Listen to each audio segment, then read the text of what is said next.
appuies sur au centre de la manette et tu valides. Pareil.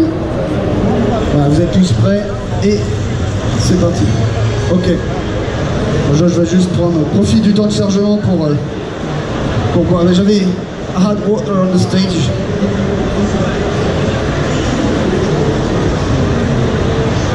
Voilà, comme tous les chasseurs, ils se préparent avant de partir en quête.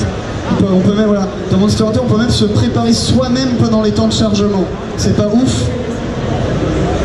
Voilà, mais il faut le faire maintenant parce qu'après, il n'y en aura plus des temps de chargement pendant la quête. Parce qu'en fait, il n'y a plus de chargement entre les zones. Ah, voilà, il y en a un qui savait pas, là. Il n'a pas regardé les trailers. Non, bah tant mieux, hein. Au moins, ça me permet de l'apprendre de temps en temps. Ouais. Voilà, plus de chargement entre les zones. Les cartes sont beaucoup plus grandes. Elles sont aussi beaucoup plus complexes, puisqu'on a non seulement on a plusieurs campements, on peut choisir de partir d'un camp plutôt qu'un autre, on peut s'équiper à nouveau, changer d'arme, changer d'armure pendant la quête, on peut manger à la cantine pendant la quête, et voilà, se mettre en chasse beaucoup plus rapidement. On peut courir sans limite d'endurance tant qu'on n'a pas rencontré un monstre. On peut se fast travel, on peut se téléporter vers les campements aussi tant qu'on n'est pas en combat. Pour aller par exemple, voilà, je sais que le monstre vit plutôt au nord de la carte, et ben je vais choisir un campement au nord de la carte, et si un moment il s'enfuit à l'est, et bien au lieu de le poursuivre à pied, je peux très bien me téléporter entre guillemets rapidement à l'autre bout de la carte. Voilà, belle utilisation du grappin et des scaragrappins pour traverser la rivière de façon beaucoup plus rapide que si on avait à marcher dans l'eau. Il va le faire à nouveau, je pense, pour prendre de la hauteur. Et est-ce qu'il va faire une attaque sautée directe sur le Geratodus? Il utilise la carte de deck pour prolonger le saut. Bien joué! On peut l'applaudir parce que mine de rien, il a bien timé son attaque. Hein. Voilà, il a utilisé le grappin parce qu'il savait qu'il y avait un scaragrappin à cet endroit-là, étendu son saut grâce à la carte de l'aigle qu'il a choisi pour partir en quête, et il a bien visé le monstre hein, pendant qu'il glide, pendant qu'il planait. Et il le met au sol, c'est réglé. Voilà, donc là, Josh qui a choisi de se battre à l'épée bouclier, Sword and Shield. Une arme plutôt axée mobilité, qui est très bien pour soutenir les amis, puisqu'on peut utiliser notamment ces objets sans rengainer son arme. Ça c'est intéressant. Voilà, il le refait à nouveau. Est-ce que ça va lui permettre de monter sur le monstre? Ah, le monstre est un peu trop éloigné. Ça marche pas à tous les coups. Hein. Qu'est-ce qu'il fait? J'ai jamais... I never saw this attack before. I never saw him doing that. Spinning on himself.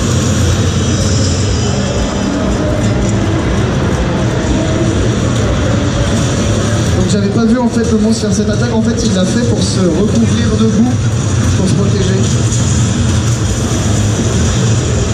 Alors voilà, donc les dégâts qui s'affichent maintenant dans Monster Hunter World. L'affichage des dégâts permet de savoir si on attaque effectivement le point faible ou non du monstre. Ça c'est pratique, ça permet aussi de comparer facilement plusieurs armes entre elles. Est-ce que vous voulez prendre mon épée de feu ou mon épée de foudre? Quel type de munitions tirer? À quel endroit est-ce qu'il vaut mieux attaquer? Est-ce que vaut mieux que je fasse un triple combo avec triangle ou que j'alterne avec rond, triangle, rond par exemple? Voilà, ça permettra vraiment de comparer les dégâts. Et donc, bah, alors je vois qu'il y a pas mal de gens autour, il y en a peut-être qui ne connaissent pas encore trop Monster Hunter. Bah, Monster Hunter World, c'est le dernier épisode de la série qui va sortir le 26 janvier prochain sur PS4 et Xbox One. Un jeu de chasse avec des épiques, avec des monstres gigantesques, des dragons, des espèces de dinosaures. Voilà, c'est pas le plus impressionnant hein, qu'on voit. C'est un monstre plutôt easy qu'ils sont en train de faire tout de suite là. Le truc c'est qu'en fait on a 14 types d'armes différents. C'est un peu comme les classes qu'on aurait dans un action RPG classique. Et on peut en changer à tout moment, et même pendant la quête, il suffit de revenir au campement. Et à chaque arme correspond un gameplay. Voilà, chaque arme a ses coups, chaque arme a ses points forts, ses points faibles. On va pas s'attaquer, on va pas jouer du tout de la même façon, on va pas jouer on va pas se battre contre le monstre de la même façon, pas viser les mêmes endroits. En fonction fonction de l'arme avec laquelle on joue, mais on n'est pas figé par un choix de départ. Ça c'est vraiment sympa. On peut changer d'arme en fonction de ses préférences. Voilà, bien joué. À nouveau, utilisation du sparadrap pour prendre de la hauteur et sauter sur la tête du monstre. Et donc en fait, ces 14 types d'armes sont vraiment uniques, hein, les uns par rapport aux autres. Et ensuite, avec son armure, on va pouvoir équiper des talents, des compétences pour se créer vraiment son style de jeu propre. Autre notoriété, enfin point notable, dans Monster Hunter, il n'y a pas de point d'expérience. Votre personnage ne monte pas de niveau. C'est le joueur qui doit progresser lui-même. C'est en chassant qu'on devient un chasseur et qu'on apprend à chasser son chat. Puisque, en fait, le but du jeu, ça va être d'apprendre les différents types d'attaques des monstres, d'apprendre leurs points forts, leurs points faibles, leur mode de vie, les zones dans lesquelles ils se cachent, d'apprendre à mieux jouer son arme, à bien se préparer, avoir le matériel qu'il faut quand on part en quête. Et maintenant, nouveauté de Monster Hunter World, apprendre à utiliser l'environnement à son avantage. On a vraiment tout un tas d'interactions qui sont possibles. Ah voilà, il boite. On est bientôt fini du Juratodus. You should sharpen your weapon.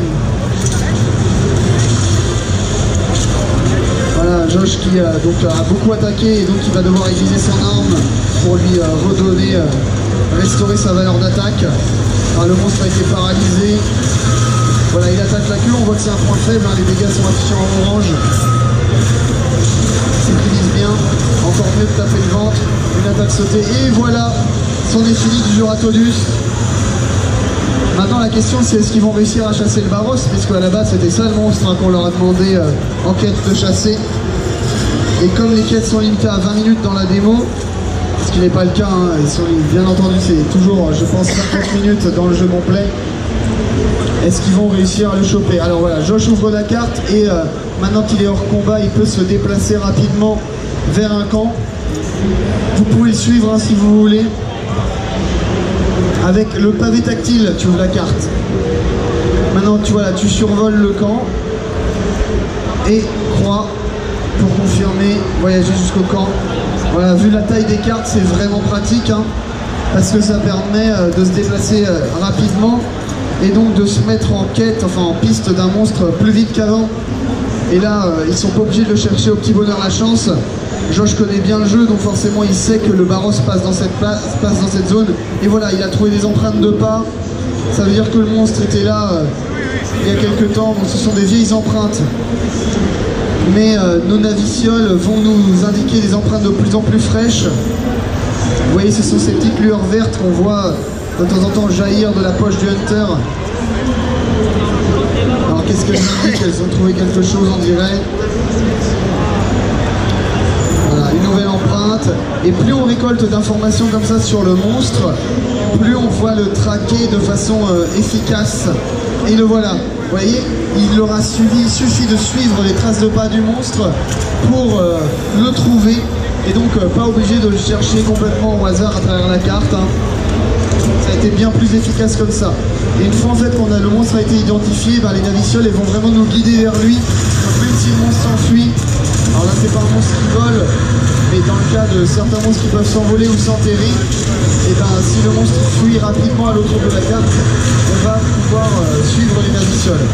Josh a profité d'aller au campement pour changer d'arme. Il se battait donc à l'épée bouclier tout à l'heure, mais là il a décidé de prendre un fusil arbalète lourd. Donc rien à voir en termes de style, mais il aime bien les armes un peu techniques. Hein. Et là donc il fait une mission tranchante sur la queue. Vous voyez ce nuage vert aussi, ça c'est un crapaud, un paracrapaud qui a été touché par une attaque ou par le monstre. Et en fait en explosant il a libéré un gaz paralysant avant de... Maintenant il part se cacher. Et donc on peut paralyser le monstre comme ça, mais il faut faire attention parce qu'on peut aussi se faire paralyser, hein, bien entendu, par le gaz. Voilà, donc il en a fini des munitions tranchantes sur la queue pour aider ses petits collègues à la couper. Là il part au frag 2, ça fait des explosions, donc il faut faire attention parce qu'on peut projeter ses camarades quand on les tire. Alors du feu de wyvern, ça c'est des munitions qui mettent très longtemps à se tirer mais qui peuvent faire très très mal. Voilà, ça explose. 92. Hein. Et voilà, encore un crapaud explosif qui a été touché cette fois. Mais Josh aussi s'est fait paralyser par le gaz. Heureusement, bon, bah, ses collègues sont là pour attaquer le monstre. Et puis lui aussi a été paralysé parce que sinon il aurait été vraiment en difficulté. Hein. Et boum dans la tête. Well done. Ah, c'est pas des missions qui sont faciles à tirer hein, puisqu'elles demandent un temps de charge très conséquent. Voilà, il a utilisé son Bogen pour bloquer l'attaque du monstre avec son petit bouclier. Et là il vient de... Alors les missions anti-blindage. Il a pas vu qui permettent de passer outre la valeur de défense du monstre, mais mettre un peu de temps à exploser. Ouais, il leur reste 10 minutes pour l'abattre, je pense que c'est largement suffisant. Et voilà, un peu bit too far away. Boum, les frags 2. Too close this time. C'est pas facile forcément de viser avec ces munitions qui tirent en cloche. Le Wyvern, je pense que c'est pas... Il est clairement trop loin. Voilà, il tire pendant ce temps-là avec sa fronde. Des capsules de feu, c'est toujours ça de prix, parce que la fronde, on peut tirer avec pendant qu'on se déplace. Les capsules de feu, c'est des objets qu'il a ramassés. Et maintenant, il passe au couteau de paralysie. Pareil qu'on tire avec la fronde. Mais le monstre est un peu trop éloigné. Alors, le monstre dort. Qu'est-ce qu'il décide de faire? Une attaque sautée, mais avec le Bogen, hein, on peut en faire. Bon, c'est moins efficace, mais c'est toujours faisable. Alors, regardez-le planer à travers la carte. Voilà, le monstre est paralysé. Munitions Wyvern, il faut les recharger. Et attention. Ah, on dirait que quelqu'un a interrompu. En fait, les attaques des autres joueurs ne font pas de dégâts au Hunter, mais on peut parfois faire trébucher ses camarades. Est-ce que tu le savais, ça, Claire? Hein? Non, tu peux pas team kill, justement. Mais tu peux gêner tes adversaires. Enfin, tes coéquipiers, plutôt. Et donc, parfois, sur les petits monstres, notamment, il faut se coordonner, parce que si tout le monde attaque la tête, eh bien, les joueurs de katana, notamment, avec leur longue épée, hein, ils vont faire tomber les autres joueurs. C'est à la fois, voilà, quand on a une arme qui a une grande portée, c'est pratique, mais parfois on peut embêter un peu les autres joueurs. Pareil, joueur de fusil arbalète. Ah là là là là. You know you have a shield on this. You know, hein? You know it. You saw Yuya-san. Ah voilà, ils ont réussi. Voilà, ils ont fait 2 monstres dans le temps imparti par la quête, donc c'est bien joué. Bravo à eux. Alors on les laisse faire un petit tour, tester un peu, et puis ensuite je vais leur demander un peu ce qu'ils ont pensé du jeu.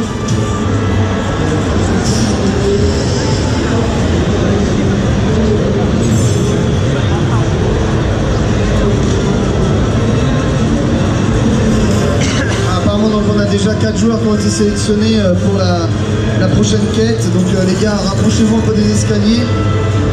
Voilà, vous pouvez vendre et vous pouvez aussi laisser enfoncer maintenant sur 3. Alors passez cet écran s'il vous plaît aussi. Voilà. Merci à vous.